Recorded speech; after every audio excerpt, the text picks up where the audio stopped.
Muda diharapkan menjadi motor penggerak untuk perubahan di Bali dalam Pilkada 2018. Selain itu, generasi muda juga harus bijak dalam menggunakan media sosial di tengah isu-isu negatif yang beredar saat ini. Peran kaum pemuda dalam Pesta Demokrasi tahun 2018 dinilai sangat penting sebagai penerus dalam mengawas kebijakan-kebijakan yang akan dikeluarkan calon pemimpin 5 tahun ke depan. Di sisi lain, generasi muda juga diharapkan mampu menjadi motor penggerak untuk perubahan dan pendewasaan politik itu sendiri.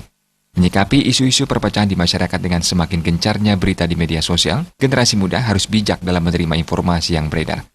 Tokoh masyarakat Inyoman Subasma mengungkapkan, jangan sampai dengan beredarnya berita negatif mengenai pelaksanaan pilkada di media sosial justru memecah belah persaudaraan masyarakat Bali.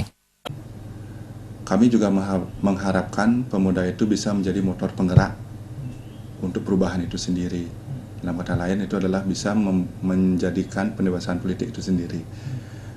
Di satu sisi untuk mencegah perpecahan itu sendiri, para generasi muda kami harapkan bisa lebih bijak untuk menggunakan sosial media, lebih bijak untuk menyerap apa saja berita yang ada di media online dan sebagainya.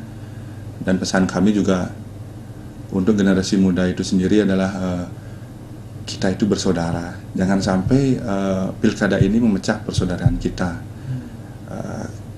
Ingat satu tujuan untuk pilkada dan Menyamo Brayo ini adalah kita satu tujuan, yaitu untuk membuat Bali ke depannya lebih baik lagi.